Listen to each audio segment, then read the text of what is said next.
보실 말씀은 누가복음 9장 17절에서 62절의 말씀입니다.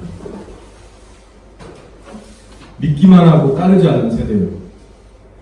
뭔가 이렇게 감이 딱 오시죠? 이 말씀을 주제로 오늘 나누기 원합니다. 제가 먼저 한 구절 읽고 우리 돌아가시면서 차례대로 읽고 마지막 끝절을 우리 다 함께 읽으면 좋겠습니다. 길 가실 때 어떤 사람이 여짜오되 어디로 가시든지 나는 따르리이다. 예수께서 이르시되 여우도 굴이고 공중에 새도 지으시되 인자는 머리 둘 곳이 없도다 하시고 또 다른 사람에게 나를 따르라 하시니 그가 이르되 나로 먼저 가서 내 아버지를 장사하게 허락하옵소서. 이르시되 죽은 자들로 자기 죽은 자들을 장사하게 하고 너는 가서 하나님의 나라를 전파하라 하시고 또 다른 사람이 이르되 주여 내가 주를 따르겠나이다마는 나로 먼저 내 가족을 작별하게 허락하옵소서. 예수께서 이르시되 손에 쟁기를 잡고 뒤를 돌아보는 자는 하나님의 나라에 합당하지 아니하리라 하시니라. 아멘. 오늘날 우리 교회가 감당해야 될 중요한 사명이 있습니다. 바로 예수 그리스도를 믿지 않는 자들에게 복음을 전하는 일이에요. 그러나 이와 못지않게 너무나 중요한 사명은 바로 저와 여러분들처럼 교회 다니고 있다고 하는 이 성도들에게 진짜 복음을 전해서 깨닫게 하는 겁니다. 영적으로 살아나게 하는 일입니다. 왜냐하면 오늘날 교회에 다니는 수많은 사람들 있지만 예수님이 진짜 누군지를 모르고 알려고 하지도 않고 관심도 없는 그런 사람들이 너무나 많습니다. 그 이유가 뭘까요? 그 이유는 바로 사단에게 완전 종로로 타고 있기 때문에 그래요. 사단에게 완전 메인바되고 미혹됐기 때문에 자기가 지금 천국으로 가고 있는지 지옥으로 가고 있는지 전혀 감을 못 잡고 있다는 겁니다.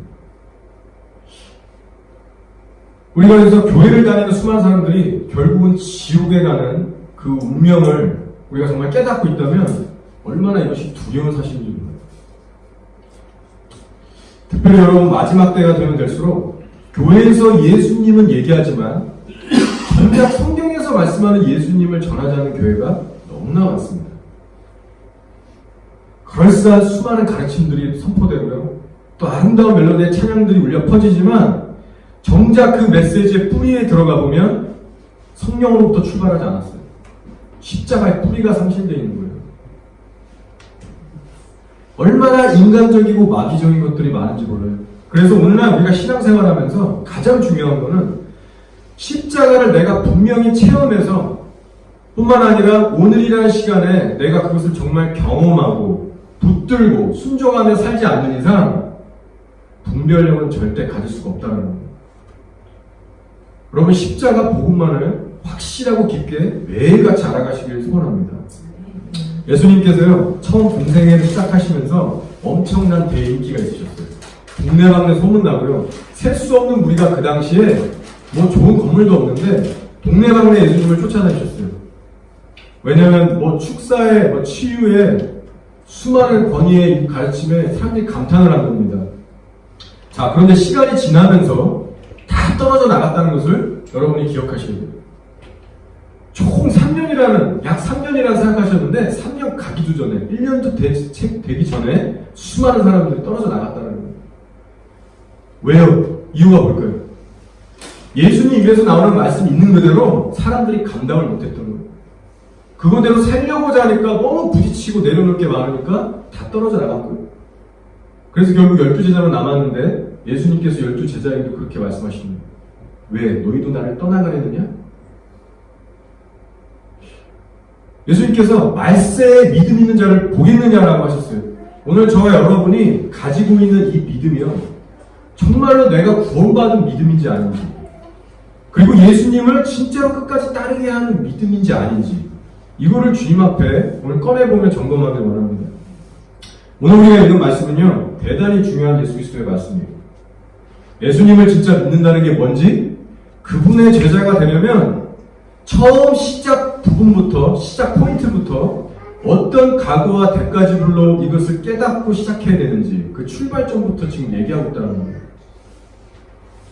그래서 오늘 정말 저와 여러분이 예수님을 내 구주와 왕으로 모시는 성도라면 이 예수님의 말씀에 진실하게 부딪히시고 돌이킬 수 있으셔야 됩니다. 자, 오늘 먼저 말씀 속을 보면요, 새 사람이 등장합니다. 예수 그리스도 외에 새 사람이 등장해요. 첫 번째 사람은 서기관입니다. 오늘 57절에 나오는 이 어떤 사람이 마태복음 8장에서 이 동일한 사건을 다루고 있는데요, 서기관이라고 구체적으로 증거하고 있습니다. 두 번째 사람은요, 자기의 아버지를 먼저 장사하고 나서 예수님을 따르겠다고 한 사람이에요. 자, 그리고 세 번째 사람은 내 가족들에게 가서 먼저 작별 인사하고 그 다음에 예수 그리스도를 따르겠다라고 한 사람이에요. 이렇게 총 세 사람이 등장합니다. 그리고 예수님께서는 이 세 사람들과의 대화를 통해서 오늘날 교회에게, 성도에게, 예수님을 따르고자 하는 사람들에게 분명한 메시지를 주고 계시는 거예요. 자, 이 세 명의 등장인물들은요, 제각기 다 다른 배경, 백그라운드, 그리고 상황을 가진 사람들이었습니다. 그러나 동일하게 이들의 공통점이 뭐였냐? 똑같은 영적인 문제를 갖고 있었다는 거예요. 여러분, 먼저 이 말씀 속에서 발견되는 이 세 사람의 공통된 특징이 뭘까요? 바로 이 세 사람 전부가요, 예수님을 나름 주로 인정했던 사람들입니다. 그리고 나름 제자로서 자기 딴에는 열심히 한번 예수님을 따라보겠다라고 한 결단까지 있었던 사람들이라는 거예요. 이것이 아주 똑같은 공통점입니다. 57절에 서기관이 어떻게 고백하죠? 길 가실 때 어떤 사람이 여짜오되 어디로 가시는지 나는 따르리이다라고 했어요. 어디든지 예수님을 따라가고자 하는 굳은 결단이 나름 있었다니까요. 마치 저와 여러분처럼 바른 신앙도 고백도 하고, 똑바른 말하고, 똑바로 말씀이 진리인 것도 아멘하고, 따라가고자 하는 열심히 있었다는 거예요. 이 사실에 여러분이 주목하시기 바랍니다. 자, 그러나 얼마든지요, 예수님이 보실 때는 가짜가 될 수 있다는 거예요. 가짜가. 자, 이 서기관의 그럴싸한 신앙 고백에 예수님의 대답이 어땠어요? 그 다음 절에 나오죠. 예수께서 이르시되 여우도 굴이 있고 공중에서도 집이 있으되 인자는 머리 둘 곳이 없도다 하시고라고 했어요. 여러분, 왜 예수님께서 이런 대답을 하셨을까요? 서기관의 올바른 이런 신앙 고백을 받으셨으면, 아, 너 정말 결단 잘했다, 대견하게 여기시고 나를 따르라 하시면 되는데 왜 생뚱맞게 이상한 말씀을 하시냐라는 거예요. 지금 뚱딴지같이 왜 자기는 머리 둘 곳이 없다라고 하시고 이런 어려운 말을 하실까요? 자, 우리가 먼저 알 것은요, 예수님은 항상 언제나 동문서답하시는 분이 아니십니다. 엉뚱한 대답은 결코 한 차례도 하신 적이 없고 한 차례 실수도 하신 적이 없는 분이 바로 예수님이세요. 사람들에게 한 말씀 한 말씀 해주실 때는 반드시 그 영혼 안에 있는, 내재되어 있는 본질적인 영적인 문제가 뭔지를 아시기 때문에 그 문제를 그 사람을 하여금 깨닫고 들춰내시고 그래서 돌이킬 수 있도록 핵심을 찌르는 분이시라는 거예요. 한 말씀 한 말씀이 그냥 그렇게 나가는 게 아니라 그 정확한 의도로 말씀하신 거라는 겁니다. 마찬가지로 이 본문에서요, 지금 이 첫 번째 사람의 서기관한테 정말 그 서기관이 들어야 될 말씀을 주신 거예요. 자, 우리가 이때 당시 상황을 짐작해 보면요, 이때 당시 서기관이라는 직업을 갖고 있잖아요. 그러면 사회의 상류층에 속한 사람이었습니다. 이때 기득권 세력이나 할까요? 이 바리새인, 사두개인, 종교인들, 종교자 리더들은요, 어떻게 보면 권력과 부를 가지고 있었던 사회 상류계층 계층에 속했던 사람들이었어요. 이 서기관도 아마 크게 다르지 않았을 겁니다. 나름 자기의 멋진 집도 있고 나름 재물도 있는, 부족한 게 없는 그런 사람이었을 거예요. 그리고 마태복음 8장에 이 동일한 배경을 다른 각도로 얘기해 주는데요, 말씀 배경을 보시면 이 서기관은 어떤 사람이었냐, 그때 당시 예수님이 수많은 무리들을 막 축사 치유하시고 하나님 나라를 선포하실 때 수많은 무리가 따랐거든요. 감탄한 무리들, 그 중에 한 명이었다고 나옵니다. 그 무리 중에 있다가 갑자기 나와서 이런 말을 하는 거예요. 그러니까 은혜를 엄청 나름 받고 감탄해 있는 중이었다는 겁니다, 이 서기관이. 그래서 그가 너무나도 귀한 신앙의 고백을 지금 하는 거예요. 주님이 어딜 가셔도 내가 주를 따르겠나이다. 자, 그러나 예수님께서 이 서기관에게 그렇게 대답하십니다. 여우도 굴이 있고 공중에서도 집이 있는데 인자는 없다. 여러분 이제 예수님이 어떤 의도로 이렇게 말씀하셨는지, 왜 이렇게 대답할 수밖에 없었는지 이해를 하실 수 있을 것 같아요. 저는요 개인적으로 예수님께서 서기관을 향해서 이런 의도를 가지고 던지신 말씀이라고 생각합니다. 한번 들어보세요. 예수님이에요. 내가 누이 가운데 행한 기적을 보고 너가 나의 가르침을 들으면 너는 정말 감탄한 모양이구나. 그래서 나를 따라오면 너의 인생이 뭔가 정말 가치 있고 의미 있는 것이 될 걸로 믿고 지금 그렇게 나한테 오는구나. 그러나 너 정말 내가 어딜 가도 따라올 수 있겠니? 난 이 땅에 안식과 성공과 안정을 구하는 자가 아니야. 나는 너에게 그런 것을 줄 수도 없고 주지도 않을 거다. 너가 나를 따라오려면 십자가를 져야 한다. 그런가 그 길을 걷게 되면 이 땅에서 핍박과 고난을 경험하게 될 거야. 너가 누리는 현재의 평안, 안정된 삶, 그건 다 버려야 되면 될 거야. 따라서 너가 정말 나를 따라오려면 너가 현재 각오하고 결단한 것 이상으로 모든 것을 포기할 수 있어야 된다. 너가 만약 그 결단으로 지금 나를 따라오지 않으면 너는 반드시 시험당하고 욕당해서 떨어져 나가게 될 거야. 내 제자가 될 수 없어. 그렇게 말씀하시는 거라고 저는 믿고 있습니다. 여러분 다시 강조하지만요. 이 본문에 등장하는 3명의 사람들의 본질적인 영적 문제는 동일하다고 했습니다. 그래서 지금 패키지처럼 묶어서 등장하는 거예요. 자, 그 심각한 영적인 문제가 뭐예요? 바로 이 세 사람 모두가 예수를 입술로 주로 시인하고 나를 인정하고 나를 따르려는 결단을 했습니다. 표면적으로는 아름다웠고 선한 것들이 있었어요. 그러나 문제가 뭐냐? 바로 결정적으로 예수님이 요구하셨던 그 온전한 그 온전한 부르심의 수준에는 이 모든 세 사람이 불합격했다는 겁니다. 그게 본질적인 문제예요. 자기가 인간적으로 나름 만들고 정해놓은 기준, 그 사람의 기준으로 예수님을 바라보고 따르려고 했지 예수님이 정해놓은 기준으로 따르려고 하지 않았다니까요. 예수님이 정하신 제자도와 사람이 정한 제자도에 갭이 있었던 거예요. 지금 서기관의 신앙 고백 자체가 얼마나 지금 멋있어요. 귀하고. 근데 예수님이 딱 보시니까 그 말의 고백, 신앙의 뿌리로 들어가 보니까 예수님 무식이 아닌 거예요. 합한 자가 아닌 거예요. 예수님의 부르심의 기준은 훨씬 더 높았습니다. 모든 것을 버리고 따라야 한다. 완전한 부르심을 시작전부터 요구했다는 것을 우리가 지금 기억해야 합니다. 성경이 말하는 부르심은 이런 거예요. 너가 이제 십자가에서 나와 정말 못 박아서 죽었으면 너는 이제 더 이상 너 자신을 위해서 살 수 없어. 예수 그리스도만을 위해서 살아야 된다. 그게 바로 하나님의 종이 되는 거예요. 저 같은 사역자만 아니라 로마서는 말씀하죠. 믿는 모든 성도가 하나님의 종이 됐다고 합니다. 그것이 바로 한 주인만 섬기는 그 삶이 바로 종의 삶인 거예요. 너의 뜻과 마음과 목숨을 다해 하나님을 사랑하라고 하셨어요. 자기를 부인하고 생명까지 미워야 내 제자가 될 수 있다. 그렇지 않으면 너는 내 제자가 될 수 없어. 바로 천국 갈 수 없어라고 얘기하신 거예요. 그렇기 때문에 이 서기관은요, 이 모든 겉모양의 고백들은 갖췄지만 정작 그 정도의 수준은 아니었고 자기의 십자가가 없는 종교 생활이었던 겁니다. 자, 오늘날 이런 식으로 종교 생활하는 분들이 얼마나 교회에 많은지 몰라요. 믿음은 바로 고백하고 말씀도 다 아멘하고 너무나 그게 은혜를 받을 수 있어요. 적당히 열심히 교회도 합니다. 겉으로 볼 땐 누가 봐도 천국 갈 만한 그런 성도예요. 그러나 정작 그 신앙의 뿌리를 살펴보면 예수님을 전적으로 따르지 않는 신앙들이 얼마나 많은지 몰라요. 여러분 땅의 비유 아시잖아요. 가시밭길. 길가밭은 뭐 말할 것도 없고 돌짝밭부터 가시떨기. 하나님의 말씀을 받아서 은혜를 받아요. 순간 반응해요. 근데 뿌리가 없죠? 이 뿌리가 그 뿌리입니다. 뿌리가 없어서 고난과 시험이 오면 예수님을 배반한다는 거예요.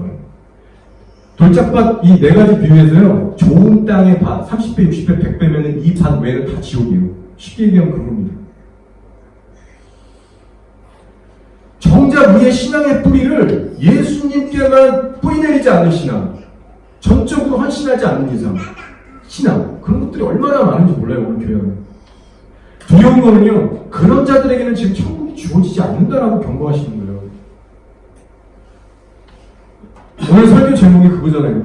믿음은 있지만 따르지 않는 세대예요.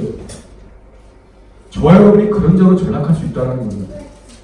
여러분, 오늘 이 예수님의 말씀을요, 여러분의 영생을 생각해서 진지하게 대변하시기 바랍니다. 예수님께서 우리에게 요구하시는 부르심의 기준이 어떤 건지를 정확하게 한 사람 한 사람이 깨닫고 내가 정말 그 부르심대로 지금 반응하며 하나님 살고 있는가? 이것이 가장 중요한 거예요, 신앙에서. 아무나 제자가 되는 것이 아니에요. 주님을 향한 부분적인 헌신과 섬김이 내게 있을 수 있어요. 내가 권사, 장로, 집사, 사역자 할지라도. 그러나 예수님이 요구하셨던 이 부르심의 기준에는 단 한 번도 내 신앙생활 속에서 제대로 부딪혀 본 적도 없고 그것을 깨달아 본 적도 없는 사람들이 정말로 많다는 거예요. 꺼내 보셔야 돼요. 내가 언제 어떻게 예수님을 믿고 따르기 시작했는가. 자, 서기관부의 두 번째 사람의 케이스는 어떻습니까? 이 사람은요, 예수님을 실제 따랐던 제자들 중에 한 명이라고 나와요. 제자라는 단어를 쓰십니다. 자, 또 다른, 이게 마태복음 8장에 그렇게 제자라는 말을 써요. 오늘 말씀 보니까요, 또 다른 사람에게 나를 따르라 하시니 그가 이르되 나로 먼저 가서 내 아버지를 장사하게 허락하옵소서. 그랬더니 예수님께서 이르시되 죽은 자들로 자기 죽은 자들을 장사하게 하고 너는 가서 하나님의 나라를 전파하라라고 하셨어요. 자, 두 번째 사람 역시 제자란 타이틀을 갖고 있었고요. 주님을 주님으로 알고 모시고 나를 따르려는 사람이었습니다. 그런데 그가 예수님께 이렇게 부탁하는 거예요. 주님, 우리 아버지 지금 돌아가셨는데 우리 아버지 장례식만 치르고 내가 와서 다시 따르겠습니다. 해석하면 그렇게 해석합니다. 아버지가 지금 멀쩡히 살아있는데 10년, 20년 뒤에 죽으시면 그 후에 따라온다는 게 아니고 이미 돌아가셨는데 그 장례식 잠깐 치르고 온다는 그런 얘기예요. 그렇게들 해석을 많이 합니다. 그러니까 무슨 말이냐, 내가 주님을 따르긴 따를 건데 일단 내 할 일 먼저 하고 와서 따르겠다는 거예요. 그 나중에 미뤄지는 거죠. 그랬더니 예수님께서요 단도직입적으로 지금 말씀하시는 거예요. 이르시되 죽은 자들로 자기 죽은 자들을 장사하게 하고 너는 가서 하나님 나라를 전파하라. 이게 마태복음의 버전을 보면요, 너는 나를 따르라라고 나와 있어요. 그래서 하나님 나라를 전하는 일과 나를 따르는 일을 동의어로 지금 쓰고 있습니다. 자, 지금 예수님께서 이렇게 말씀하신 의도가 뭘까요? 예수님이 장례식 치르는 거 싫어하시는 분 아니잖아요. 그렇게 매정하고 인간의 도리를 무시하는 분이 아니잖아요. 근데 예수님은요, 지금 단순한 그런 차원을 얘기하시는 게 아닙니다. 예수님께서 여기서 말씀하시는 바는 나를 따르라라는 주님의 음성을 우리가 듣게 됐을 때 우리 마음에 전적으로 아멘하며 따라가야 되는 신앙, 그 신앙을 지금 요구하고 계신다는 거예요. 인간적으로 보면 자기 아버지 장례식 치르는 일이 얼마나 마땅히 해야 되는 거예요? 인간의 도리고 그게 진짜 하나님도 기뻐하시는 거잖아요. 그러나 주님께서는 인간의 기본적인 도리조차도 이 세상에 어떠한 소중하고 귀한 일일지라도 예수 그리스도를 따르는 일보다는 앞서면 안 된다라고 말씀하시는 겁니다. 예수님께서 우리 개인에게 음성을 들려주시는 거예요. 너 나를 따르라. 그 음성에요, 우리는 다 내려놓을 수 있어야 한다는 겁니다. 여러분, 이 말씀을 예수님의 어떤 성품에 대해서 오해하시면 안 되는 게요, 가족들에게 막 하거나 막 버리밀어라는 게 아니라요, 그런 게 아닙니다. 사도 바울이 디모데전서 5장 8절에서 이렇게 얘기해요. 누구든지 자기 친족, 특히 자기 가족을 돌보지 아니하면 믿음을 배반한 자요 불신자보다 더 악한 자니라고 했어요. 그러나 여러분, 삶을 살다 보면요, 우리가 정말 가족보다도 그 어떤 사랑하는 사람도 내려놓고 예수님을 따라야 하는 순간들이 올 수가 있습니다. 특별히 지금 중동에서, 이스라엘에서 예수님 믿는 분들은요, 문자적으로 이렇게 지금 순종하고 있어요. 너가 정말 나 예수가 천국과 지옥을 가를 그 만왕의 왕 하나님인 걸 정말 안다면 너는 나만 보고 따라와라. 다 내려놓을 수 있어야 된다. 그것이 바로 밭에서 보화를 발견한 자가 모든 걸 다 팔아서라도 꼭 사고야 마는 그 믿는 자의 자세라고 얘기하시는 겁니다. 그러나 너가 만약 나를 따라라는 나의 이 음성을 들을 때 세상적으로 더 중요하다고 여기는 것 때문에 너의 심령이 매이게 되면 그때부터 그 마음이 동요되고 갈라지기 시작한다는 걸 말씀하고 계시는 거예요. 우리가 세상을 살다 보면 이래저래 많은 문제들을 겪게 됩니다. 그런데 그럴 때마다 세상사에 늘 나의 마음이 가 있고 심령이 매이게 되면 예수님은 항상 뒷전으로 밀려나게 되는 거예요. 순종이 항상 미뤄지게 됩니다. 예수님이 첫 번째가 아닌 거예요. 내 삶의 십자가라는 것이 사라지기 시작합니다. 그러면 그때부터는 예수님만을 전적으로 따른 신앙이 아니기 때문에 내 시간 남을 때 주님 찾고요. 내가 정말 삶의 위기와 고난이 있을 때만 주님께 간절히 위탁합니다. 이것이 바로 종교 생활로 전락하게 되는 신앙생활이에요. 진짜 예수님의 제자가 아니라는 겁니다. 왜냐하면 자기 십자가가 없기 때문에. 예수님께서는 지금 그런 자들에게 천국에 합당하지 않다라고 말씀하십니다. 여러분도 다시는 우리 박보영 목사님 계시죠, 이천에? 지금 이제 은퇴하셔서 막 순회하시면서 생각하시는데, 박보영 목사님의 할아버지가 감리교에서 성자로 알려진 분입니다. 지금은 이 세상에 안 계세요. 자, 근데 이분은 신앙생활 하시면서요, 제가 이제 박보영 목사님 간증으로 직접 들은 거예요. 이분은 신앙생활 하시면서 뭐 박보영 목사님처럼 뭐 환상을 보고 뭐 예언하고 뭐 이런 적이 한 번도 없대요. 그런 신앙생활의 스타일이 아니고 그냥 묵묵히 하나님의 말씀대로 순종하려고 조용히 이렇게 실천하시는 분이었대요. 그래서 그게 어느 순간 몸에 배신 분이었대요. 성자라는 타이틀을 얻을 정도로. 근데 이분이요, 인생에 있어서 딱 한 번 환상을 봤답니다. 하나님이 보여주신 거예요. 무슨 일이 있었냐? 이분이 아주 잘하시는 사역 중에 하나가 싸우고 분쟁이 넘치는, 그래서 막 파탄나고 쪼개질 교회 공동체를 늘 맡게 되셨대요. 그렇게 이분이 너무 잘하니까 그런 교회 공동체를 늘 이분에게 맡기셨다고 합니다. 이 감리교에서. 그래서 어느 날은 또 그런 교회를 맡게 된 거예요. 갔더니 막 장로와 막 집사 막 권사 막 성도들이 막 패를 하고 싸우고 너무나 힘들었던 거예요. 그래갖고 이분이 늘 하는 걸 했답니다. 어떤 거냐? 무슨 뭐 이렇게 나무 같은 방석 강대상 밑에 딱 깔아놓으시고요. 거기에 그냥 앉아서 금식 기도를 하시는데 물도 안 먹고 30일, 40일 그냥 성도들이 다 회개하고 연합할 때까지 거기를 그냥 안 뜨신대요. 그냥 거기서 잠도 자시고 그냥 이렇게 엎어져 계신 거예요. 그러니까 사람들이 이걸 보면 아 저러다 그만두겠지. 일주일이 지났는데도 거기 있는 거예요. 30일이 지났는데도 거기 있는 거예요. 그러니까 사람들이 나중에 막 감동해서 내가 잘못했다고 서로 막 싸웠던 사람끼리 울면서 회개하고 목사님 이제 그만하시라고 이제 안 싸우겠다고 그런 식으로 교회를 회복했던 거예요. 얼마나 이게 아무나 할 수 없는 일이잖아요. 생명을 던지는 그런 금식 기도로 정말 어떻게 보면 교인들 사랑하는 마음을 그렇게 한 거잖아요. 그렇게 사역을 하셔서 어느 날도 그 맡았던 교회가 분란이 그치고 회복이 된 거예요. 그래서 이분이 사람들도 너무나 좋아하고 이 할아버지도 이 목사님도 스스로 생각하기를 아 너무나 하나님이 나 같으면 이렇게까지 사용해 주시니까 너무나 감사하고 행복하다. 흐뭇하면서 하나님 앞에 기도를 하기 시작해요. 그때 하나님께서 환상을 보여주시네요. 딱 한 번 일생에 있는 거예요. 뭐였냐? 하나님이 환상을 보여주시는데 이 목사님의 모습을 보여주신대요. 근데 어떤 모습이었냐? 쌍거지. 오늘 말하는 노숙자. 정말로 누더기 같은 거지 옷을 입고 거지 행색을 하고 초라하게 더럽은 모습으로 서 있다라는 거예요. 그래서 이 목사님이 깜짝 놀라면서 어떻게 이런 일이 있을 수 있냐? 하나님 이게 왜 내가 이런 모습이 있냐? 그렇게 물어보니까 하나님이 뭐라고 하셨냐? 네가 그렇게까지 여태까지 생각하고 그렇게 한 거는 다 너의 의, 너의 자랑에서 한 거다. 다 썩어지고 쓸데없는 것이다 내 앞에서. 네가 나를 사랑하는 동기에서 하지 않은 모든 일이 이런 식으로 될 거다. 그렇게 말씀하셨대요. 그래서 이 목사님이 모습 뒤집어진 거예요. 제가 이 간증을 들으면서 정말 우리가 믿는 하나님은요 동기를 보시는 분이라는 것을 다시 한번 저도 깨닫게 됐습니다.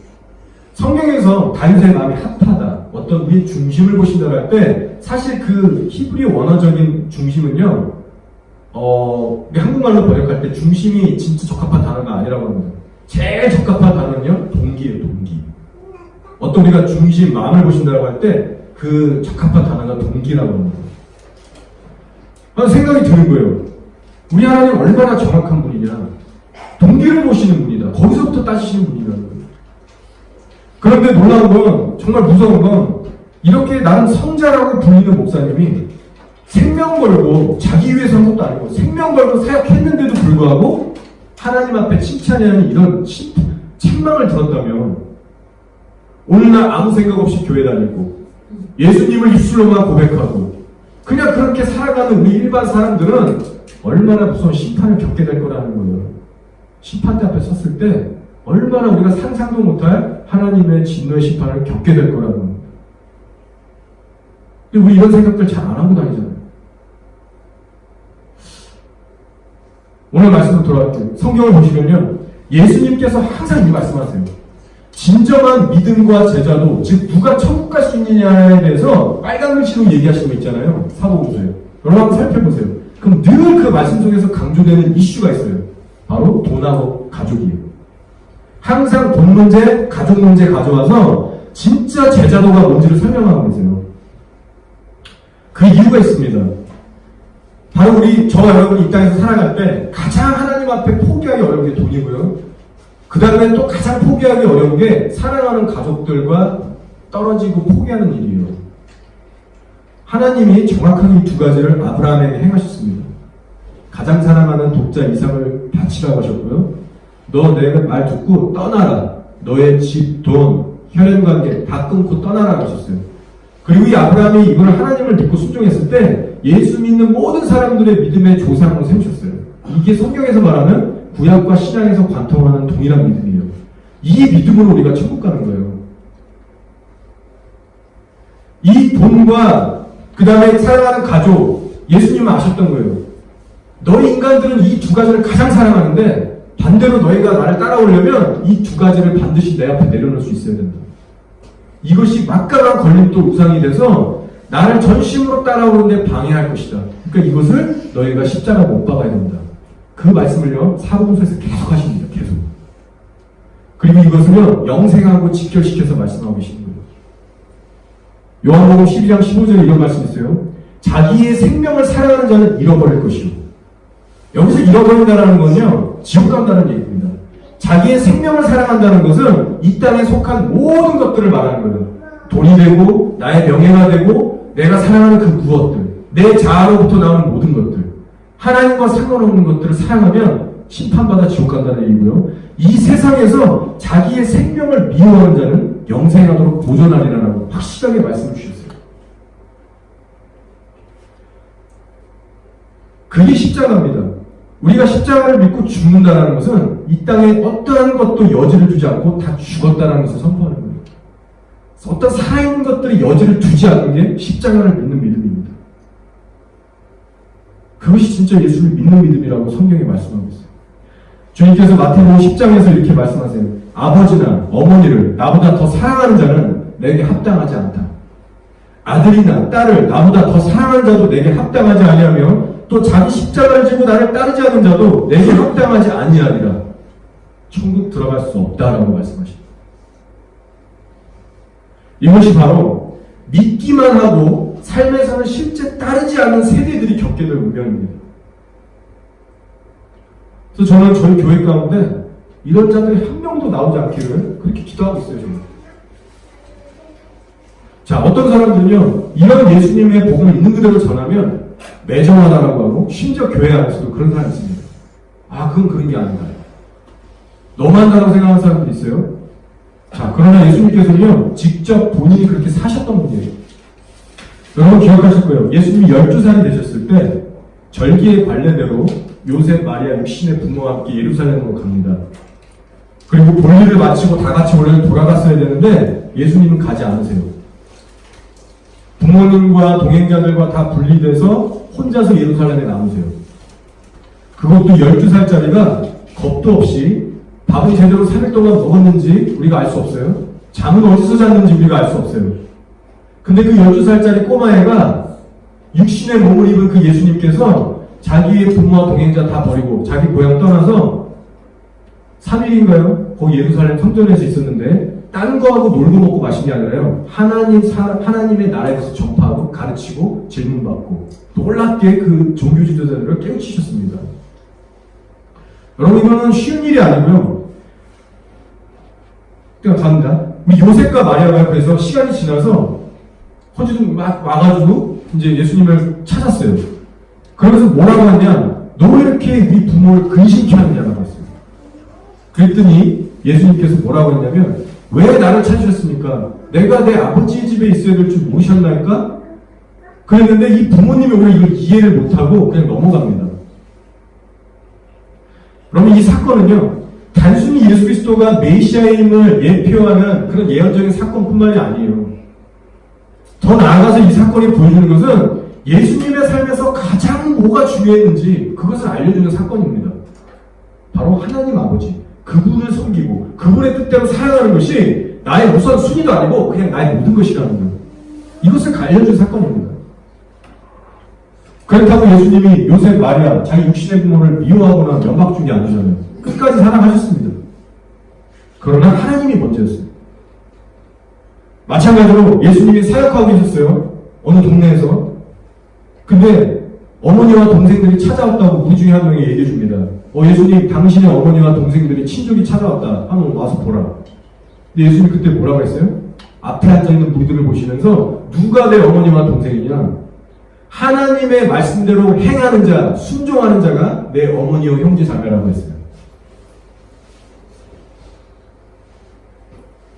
자, 인간적으로 보면요, 예수님의 행동과 말씀이 얼마나 매정해요. 아버지 장례식도 가지 마라. 가족들보다 나를 더 사랑해야 된다. 어머니와 동생들이 왔는데 얼른 나가서 인사하고 반기지도 않고 이 앞에 있는 사람들, 내 말씀 순종하는 자가 내 가족이라고. 이게요, 육신적인 눈으로 보면 이해가 안 가는 거예요. 요새 마리아처럼. 근데 예수님께서 계속 공생애 동안 말씀하시는 건요, 하나님만이 너의 모든 것보다 우선시돼야 된다. 거듭거듭 이거를 말씀하세요. 그것이 너의 영생과 직결이 되어 있다. 그래서 여러분, 우리가요, 예수님이란 던지신 급진적인 말씀들을 추상적이고 뭐 비유, 은유적으로 해석할 게 아니라 있는 그대로 받아들이실 수 있어야 됩니다. 여러분 생각해 보세요. 우리가 여기서 10년, 50년, 60년 살다 이제 우리 다 죽습니다. 그러면 우리 가족들 안에서도 예수님을 진짜 믿는 사람은 천국 갈 것이고, 가족이지만 이 땅에서는 우리가 피를 나는 가족이지만 예수님 믿지 않았기 때문에 영원한 저 세계에서는 지옥 가는 분들이 나와요. 무슨 말이냐? 진짜 가족이 될 수 없다라는 거예요. 우리가 저 땅에 가서 천국과 지옥의 영원한 분리장벽으로 갈리잖아요. 그러면 우리가 이 땅에서 사랑했던 나의 혈족들, 그리고 그들이 예수 믿지 않아서 지옥 갔던 사실에 우리가 가서도 얼마 정도는 힘들어하고 눈물 흘리고 약간 아픈 기억이 있을 수 있어요. 하지만 그것도 영원이라는 주님과의 동행 가운데 다 잊어지게 될 겁니다. 그리고 우리의 가족은 누가 되느냐? 이 땅에서 우리의 피는 전혀 섞이지 않았지만 예수님 안에서 정말 순종하고 함께했던 주님의 백성들, 그 사람들이 우리의 진짜 가족이 되는 거예요. 그게 영원히 가는 거예요. 이것이 예수님이 가르쳤던 진짜 가족 개념이에요. 추상적인 게 아니라 실제로 그렇게 될 겁니다. 자, 세 번째 사람의 케이스도 마찬가지예요.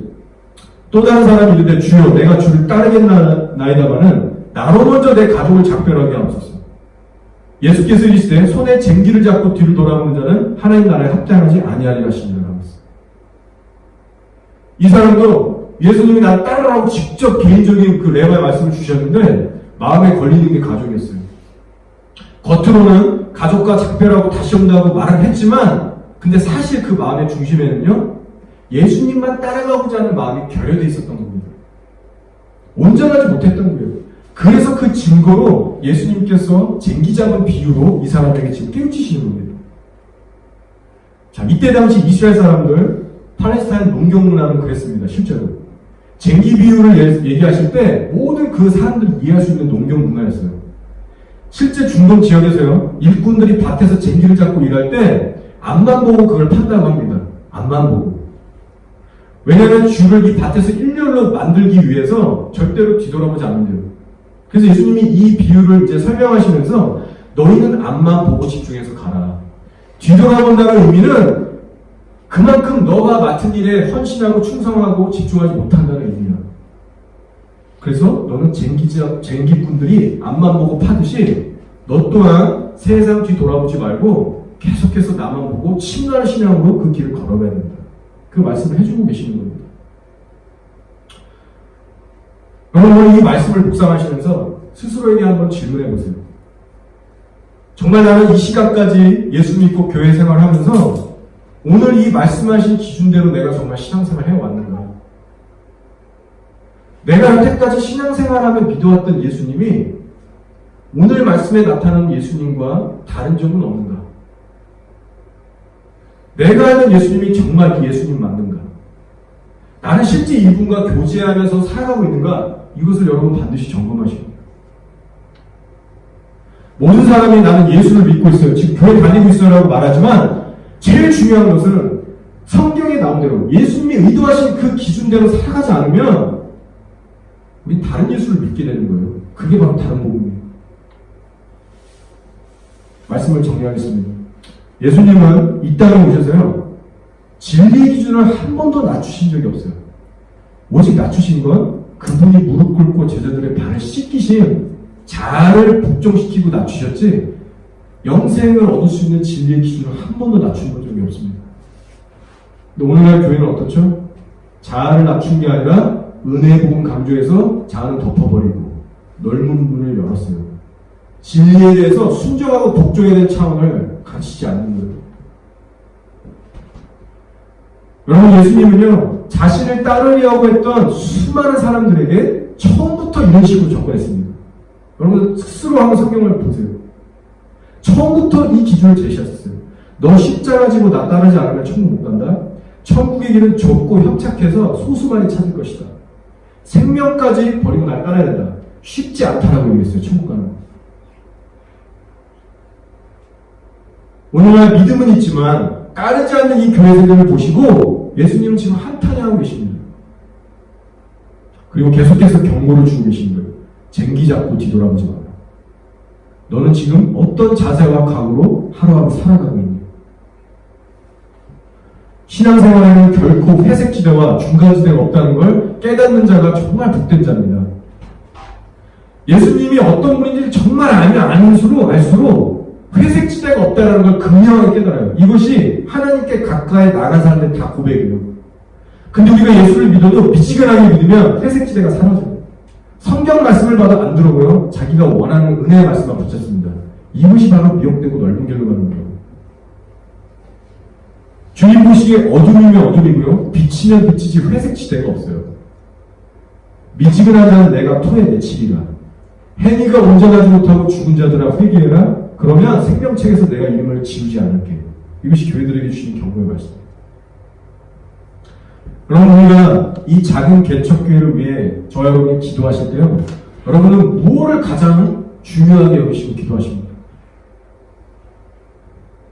우리가 힘써서 기도해야 될 것은요, 이 십자가 예수 그리스도의 복음을 진짜 만나서 저 여러분부터, 그리고 여기에 오는 분들이 정말로 죄를 깨달아서 거룩한 삶을 살아갈 수 있도록, 정말 그 십자가 지고 좁은 길을 갈 수 있도록 그 신앙으로 회복되는 일, 이것이 가장 중요한 겁니다. 이 거룩한 싸움을 할 수 있는 진실한 자들이 이 오클랜드 땅에 일어나게 해달라고. 하나님의 소원은 거기에 있는 거예요. 그런데 이 우리 인간의 힘으로 불가능함이 하나님께서 역사하셔서 주님의 거룩한 임재가 이곳에 계셔서 우리 같은 더러운 죄인들이 여기 왔을 때 하나님께서 죄가 죄를 깨달을 수 있도록 거룩한 하나님의 임재가 좀 이곳을 충만하게 해달라고. 그거면 되는 거예요. 근데 만약 이 일들이 일어나지 않으면 필요 없는 거예요, 사실. 누가 오든지 간에 어떠한 강팍한 자가 와도 그 일이 일어날 수 있도록 우리가 기도했으면 좋겠습니다. 그래서 저희는 절대로요, 종교기관으로 전락하지 않았으면 좋겠고요, 오직 이 예수 그리스도만을 끝까지 섬기는 저희 공동체 되기를 예수 그리스도의 이름으로 축원합니다. 아멘.